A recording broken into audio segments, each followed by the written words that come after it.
Madame, Monsieur, vous êtes sur Gabon 24 pour votre débat du 12-15 qui aujourd'hui reste sur la sécurité alimentaire mais sous l'angle des contrôles qualité organisés dans les surfaces commerciales. Et pour en parler, je reçois Sir Pavlov Moussavou, sociologue politique et justement expert en matière d'études environnementales. À côté de lui, nous avons Gildas Maloreva. Il est acteur de la société civile et leader de jeunesse, par ailleurs entrepreneur. Bienvenue à vous, messieurs, sur le plateau de Gabon 24. Merci. C'est nous qui vous remercions. Alors, lorsqu'on parle de sécurité alimentaire et qu'on évoque la question des contrôles qui sont conduits sur les surfaces commerciales d'entrée de jeu, on va s'interroger sur les différents organes qui assurent ces missions de contrôle. Ben, écoutez, j'interviens ici en tant que sociologue et pour le sociologue, il est important de définir les concepts fondamentaux afin de savoir exactement de quoi nous parlons. Voyez-vous? Pourquoi? Parce que lorsque nous parlons de la sécurité alimentaire, une définition simple est celle qui dit que c'est une capacité pour une population d'accéder de manière régulière et suffisante à une alimentation ou à des aliments sains. À côté de ça, et là, j'aimerais vraiment que nous puissions faire la différence. Il y a ce qu'on appelle la sécurité sanitaire des aliments. Qu'est-ce que c'est exactement? C'est la garantie que les aliments sont propres, d'accord? Qu'ils sont propres à la consommation. Voilà, donc il faut déjà que nous puissions faire cette différence entre la sécurité alimentaire et la sécurité sanitaire des aliments qui se rapporte, elle, aux questions d'ordre hygiénique. Voyez-vous? Donc, sur cet aspect-là, il faut dire qu'en République gabonaise, il y a, j'ai envie de dire, 4 principaux acteurs. Voyez-vous, nous avons par exemple la GANOR, donc l'agence gabonaise de normalisation. Vous avez la GAZA, j'aurais pu ou dû commencer par la GAZA, qui est l'agence gabonaise de sécurité alimentaire. Voilà, vous avez la DGCC, donc la consommation, la concurrence, ainsi de suite. Et vous avez les services hygiène et qualité des différentes mairies. Voilà, les collectivités. Voilà, donc ce sont là les 4 principaux acteurs qui, en principe, sont censés intervenir ou interviennent lorsqu'on parle de la sécurité alimentaire ou hygiénique en ce qui concerne l'alimentation des Gabonais. Alors, M. Gildas Maloreva, au milieu de tous ces acteurs-là, qui finalement fait quoi? Bien, je fais mienne la définition, sinon la définition de la sécurité alimentaire telle qu'évoquée tout à l'heure par mon confrère. Qui nous angle beaucoup plus vers la sécurité sanitaire des aliments. Tout à fait, parce qu'effectivement, il a bien fait de relever que dans la sécurité alimentaire, il faut qu'on se focalise beaucoup plus sur la sécurité sanitaire des aliments. Donc, ici, il faut que j'ajoute également qu'au-delà de ce cadre institutionnel et réglementaire national, il y a également un cadre réglementaire international, notamment en lien avec l'objectif de développement durable 2 des Nations Unies, qui prône l'élimination en quelque sorte de la faim, mais aussi assurer une sécurité alimentaire saine. Donc, ce qu'il faut dire ici, c'est que concernant ces différents acteurs, nous constatons une inefficacité dans l'action sur le terrain. Parce qu'au-delà de la GAZA, au-delà de la GANOR, nous avons également la Direction générale de la consommation et de la concurrence, telle qu'il a évoqué, mais aussi le ministère même de l'Agriculture et de l'Alimentation.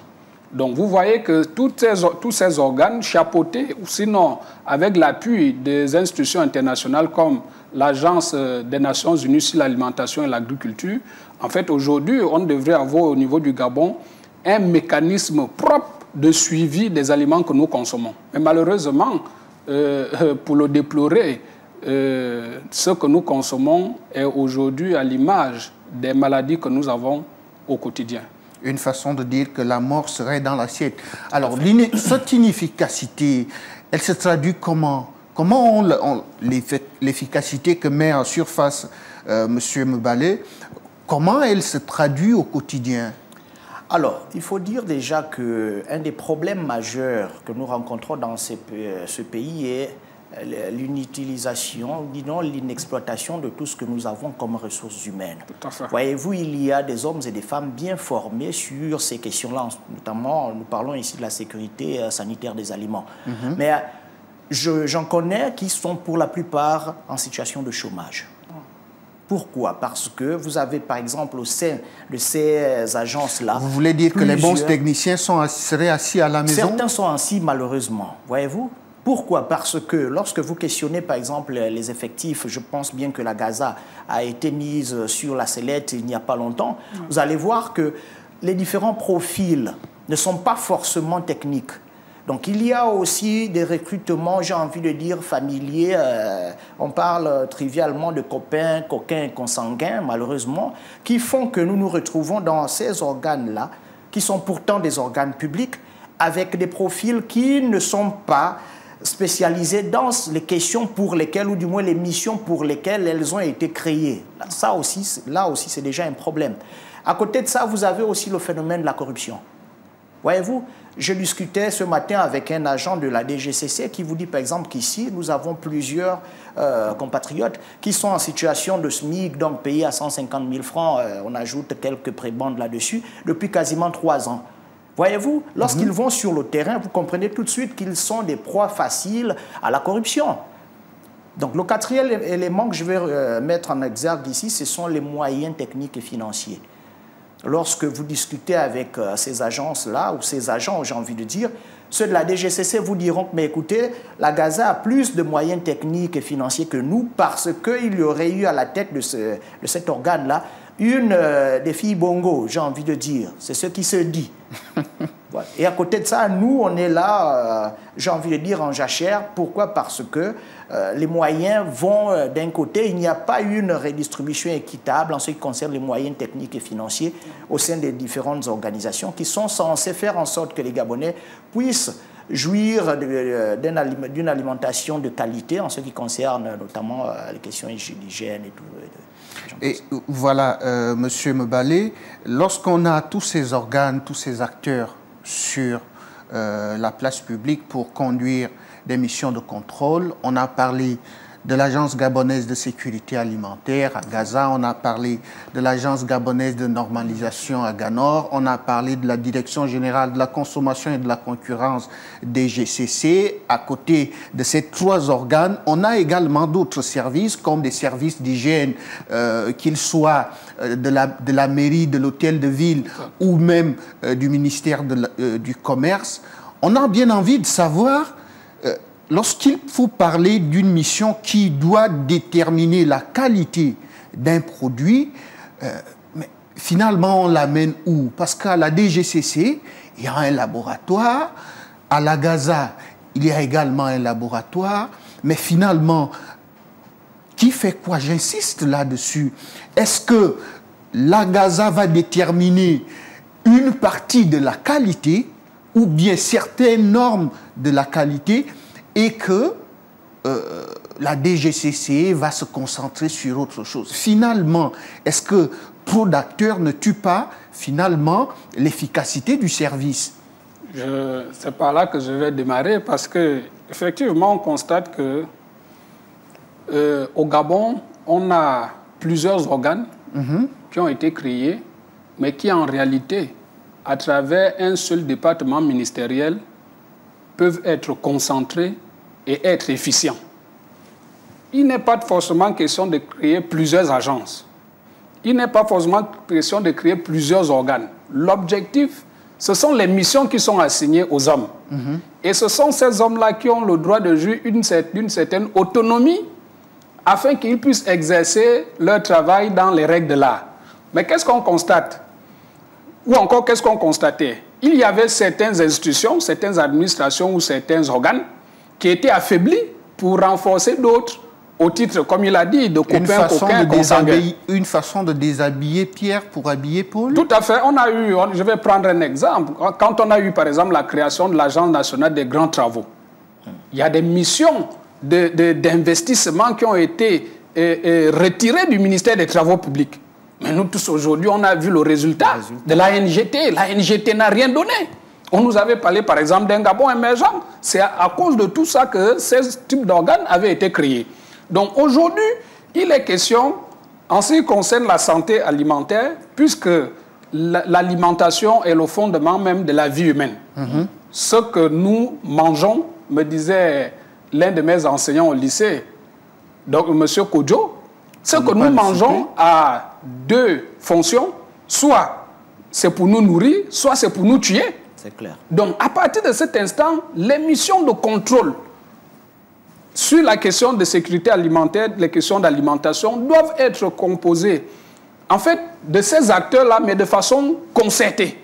C'est-à-dire qu'il faut des missions concertées, il faut un plan d'action, si on peut le dire aussi ainsi, ou bien une stratégie nationale de contrôle des aliments, interministérielle, et qui prendra en compte tous ces différents acteurs. Et je crois qu'avec l'appui du système des Nations Unies à travers la FAO, il y a un certain nombre de mécanismes propres et efficaces qui peuvent être mis en place. Alors, Sir Pavlov Moussavou, vous qui êtes sociologue politique, est-ce que la création de tous ces services n'a pas été une manœuvre politicienne qui aurait voulu résorber un problème de chômage et qui finalement pêche par l'inefficacité de ces agences? Et finalement, on se retrouve dans des cas où des agents sont recrutés sans expérience, sans éthique, sans déontologie, et finalement deviennent des proies de la corruption qui, malheureusement, impacte sur l'efficacité de ces missions. Alors, il faut dire que je ne suis pas contre la création de tous ces organes-là. À partir du moment où, d'ailleurs, vous avez parlé ici de la question du chômage, à partir du moment où, à travers ces organes-là, il y a plusieurs jeunes qui trouvent un emploi. Mais je suis par contre le non-résultat. Parce que ce qui pose problème ici, c'est que sur le terrain, on se rend compte que ces organes-là ne jouent pas véritablement leur rôle. Il y a un problème de moyens? Donc, pas forcément un problème de moyens. Je vous disais ici, ben, écoutez, il y a des organes tels que la GAZA, l'Agence gabonaise de sécurité alimentaire, qui, à mon sens, dispose de plusieurs moyens, d'énormes moyens, qu'ils soient techniques ou financiers. Allez-y un peu voir le salaire du DG, ainsi de suite. Voyez-vous? Mais il y a un problème au niveau des profils. Le salaire du DG, vous le connaissez? Oui, j'ai eu à partager un plateau avec un agent du ministère, un syndicaliste de l'agriculture qui disait qu'il a été multiplié par 2. Voilà. On parlait déjà, je crois, de 2 millions. Là, c'est allé peut-être à 5 millions. Mais bon, je dis bien peut-être. Mais il avait bien soutenu et publiquement. On n'a pas eu de démenti jusqu'à ce jour. Mais nous n'en sommes pas là. On ne va pas nous attarder sur cet aspect-là. Voilà, mais le DG de la GAZA, s'il est payé à 4 ou 5 millions, il n'est pas payé plus qu'un autre DG qui serait peut-être un peu plus nanti. Mais revenons sur... Je suis contre le non-résultat. Voilà. Voyez-vous? Ce n'est pas tant la pléthore des organismes ou des organes qui posent problème, mais c'est le désordre qui prévaut et le non-résultat sur le terrain. Pourquoi? Parce que aujourd'hui, lorsqu'on parle de la sécurité sanitaire des aliments, c'est parce qu'on se rend compte, et là, M. Mebalé l'a relevé, on se rend compte que les populations développent plusieurs types de maladies liées à leur alimentation. Allons-y un peu questionner le nombre de victimes d'AVC, d'hypertension, ainsi de suite. Mais ce sont des maladies qui sont intimement liées à l'hygiène de vie ou encore à l'alimentation. Donc c'est un problème de santé publique. Et nous ne pouvons pas bâtir un Gabon fort avec une population malade. C'est impossible. Donc ce sont des questions fondamentales. Les questions de santé, d'alimentation sont des questions fondamentales. Nous ne devons pas biaiser là-dessus. Aujourd'hui, on parle de 5e République. Qui dit 5e République, à mon sens, devait avoir pour maître mot la reformation. Il faut réformer ces organes-là. Il y a eu une politisation extrême de certains organes. Il va falloir désormais qu'il y ait davantage de technicité, que le mérite surtout puisse primer au sein de ces organes-là. Voyez-vous? Et à côté aussi, il y a la justice redistributive, que ceux qui ont compétence puissent être les mieux payés en lieu et place du parent, ami et connaissance. Voilà. Alors, je crois qu'autour de ce plateau, nous sommes en train de taper sur ces institutions, sur ces organes. Mais est-ce que nous ne péchons pas à ne pas véritablement regarder le problème en profondeur et constater que si au Gabon nous ne produisons rien, nous sommes menacés de manger ce qui vient d'ailleurs et qui forcément n'est pas de bonne qualité. Effectivement. Parce que si la Gaza devrait être efficace, la DGCC et tous ces organes que nous venons de citer, on l'a vu pendant la Covid-19, on n'avait pas à manger. Et finalement, est-ce qu'il faut tout simplement taper sur ces organes alors que, voilà, on ne produit rien nous-mêmes? Bon, moi je dirais que l'on produise, que l'on exporte, que l'on importe, autant pour moi, on va toujours taper sur les organes. Parce que même si aujourd'hui, tel que le président de la République l'a dit, je vais prendre le cas de l'interdiction prochaine de l'importation du poulet de chair, c'est une politique incitative à l'entrepreneuriat et à la production locale. À partir de cet instant, il sera question pour des entrepreneurs, notamment des jeunes, de se lancer dans l'aviculture. Donc, la rigueur, c'est un problème de rigueur. Et cette rigueur doit s'exercer sans pareil, que ce soit sur les entreprises locales, que ce soit sur les entreprises étrangères. Donc, à partir de cet instant, le problème ne se pose pas sur est-ce que nous produisons ou encore est-ce que nous sommes forcément obligés d'importer ce que nous consommons. Donc, à partir de cet instant, il faut, c'est pourquoi j'ai parlé des actions concertées. Parce qu'au-delà de ces organes qu'on a cités, il y a également la police des airs et des frontières qui, avec la sécurité intérieure à travers la gendarmerie, qui dans les zones reculées, je vais prendre le cas du Wallentem, là où on a deux pays voisins, avec tout ce qui rentre. Le Cameroun et la Guinée équatoriale, sachant que le Cameroun, par exemple, nous importe quasiment tout le manioc que nous consommons. Est-ce que vous voyez? Donc, à partir de cet instant, au lieu de concentrer les actions sur Libreville, avec une inefficacité, il est également question pour ces organes d'aller au pôle d'entrée même de ces aliments que nous consommons. Ça, c'est d'une part. D'autre part, s'agissant de la production locale, effectivement, il y a des mesures incitatives qui sont en train de se mettre en place pour que nous consommons localement. J'ai cité tout à l'heure la mesure sur l'interdiction prochaine de l'importation du poulet de chair. Mais à côté, on a également la résiliation par l'État gabonais de son accord avec l'Union européenne, notamment sur l'accord de pêche. Sur l'accord de pêche. Aujourd'hui, le Gabon, on a 1200 km de côte. Donc, à partir de cet instant, à travers des politiques également, les mécanismes qui tentent à valoriser l'économie bleue, il est question ici que le Gabonais se réapproprie le secteur. C'est pourquoi tout à l'heure, je vous ai dit que moi, en venant à cette émission, quand j'ai vu la thématique, je pourrais beaucoup plus me définir en tant qu'entrepreneur. Parce que c'est l'occasion pour moi aussi de lancer un appel solennel aux Gabonais, notamment aux jeunes, pour se lancer dans l'entrepreneuriat. Aujourd'hui, le chef de l'État a mis en avant l'entrepreneuriat à travers la création de la BCG, qui est déjà un instrument opérationnel. Moi, je parle en connaissance de cause. À côté de la BCG, il y a le ministère même qui a été valorisé, parce qu'à l'époque, c'était le ministère du Commerce. Aujourd'hui, c'est l'entrepreneuriat qui a été mis en avant. Donc, c'est bien, nous faisons là un diagnostic, nous tapons sur des organes en charge du suivi, du contrôle de ce que nous consommons, mais le Gabonais lui-même aussi doit déjà se réveiller pour dire « moi-même, je vais produire ce que je consomme ». Bien. Est-ce que nous pouvons garantir l'efficacité de ces missions de contrôle ou même de ces organes de contrôle si nous ne maîtrisons pas des circuits de production et des circuits d'approvisionnement, M. Pavlov? Très bien, mais avant de répondre à cette question, j'aimerais souligner ici que lorsqu'on parle de sécurité sanitaire des aliments, on ne fait pas uniquement référence à ce qui est importé. Même ce qui est produit localement, en principe, doit passer au crible de certains contrôles. Effectivement. Aujourd'hui, par exemple, lorsque vous avez de la tomate ou encore de l'oseille qui est produit localement, qu'est-ce qui vous dit que ce sont des aliments sains? Donc, il faut qu'il y ait des mécanismes de contrôle là aussi. Pourquoi? Parce qu'il s'agit ici de santé. Mais je vais emboîter le pas ici pour dire, ben, écoutez, il est peut-être temps aussi que nous puissions davantage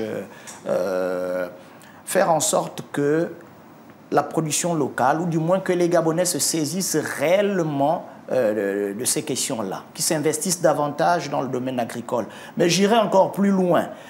Vous savez, je me dis que c'est un faux débat lorsqu'on on invite les autorités à appuyer les acteurs du secteur en mettant en avant l'aspect en rapport avec la nationalité. Je me dis que si vous avez un Béninois, un Ghanéen qui produit sur le sol gabonais, il faut l'appuyer. Parce que c'est tout ça dont il est question lorsqu'on parle. C'est de tout ça dont il est question lorsqu'on parle de production locale.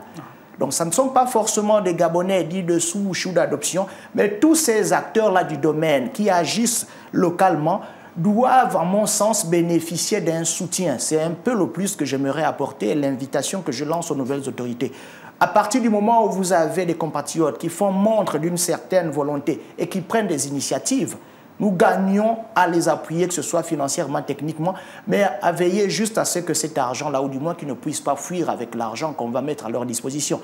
Mais il va falloir qu'on puisse appuyer tous les acteurs du domaine sans distinction de nationalité. Pourquoi? Parce que lorsqu'on parle de production locale, on doit considérer tout ce qui se fait voilà, par tous ces acteurs-là, ou du moins tous ces acteurs.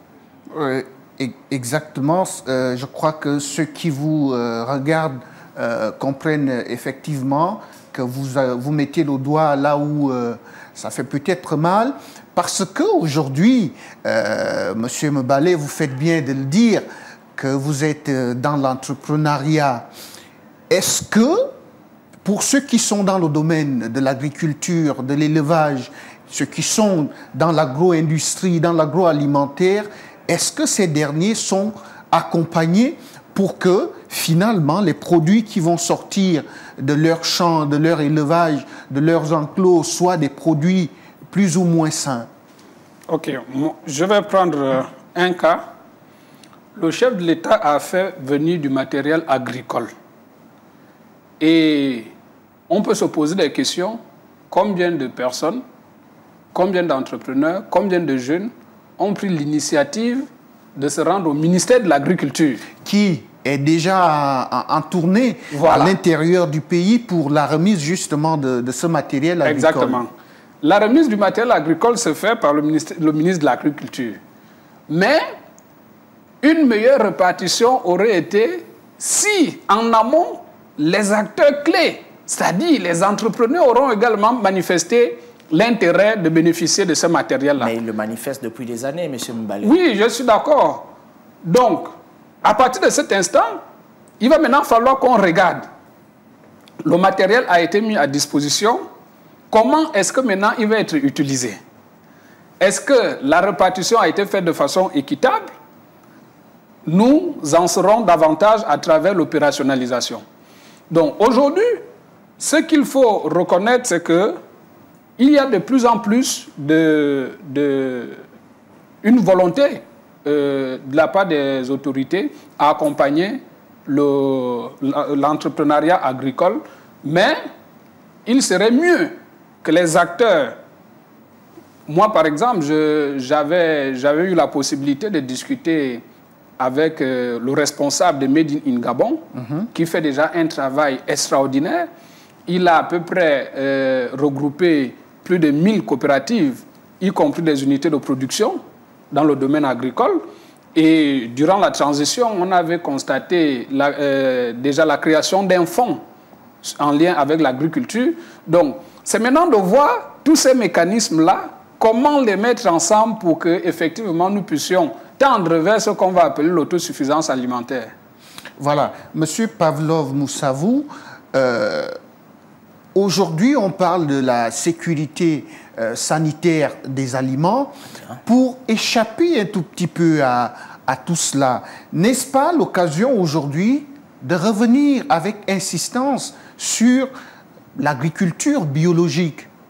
Parce que vous avez évoqué tout à l'heure, nous n'avons rien contre ceux qui nous apportent leur force de travail, qui produisent des légumes, mais on a beaucoup de doutes sur la respectabilité du dosage en ce qui concerne les pesticides lorsqu'il faut produire des tomates et tous ces légumes-là. Aujourd'hui, est-ce que ce n'est pas le moment d'encourager la production rurale qui, elle, est restée plus ou moins originale? Ben, écoutez, vous savez, la production rurale, je n'ai rien contre. Mais si elle était aussi efficace que ça, il n'y aurait pas le besoin que nous observons. Attention, quand on parle de production rurale aujourd'hui, oui, il faut aller y voir. Il faut s'y rendre, parce que ce ne sont plus que de vieilles mamans qui restent. Nos villages sont en train de se vider.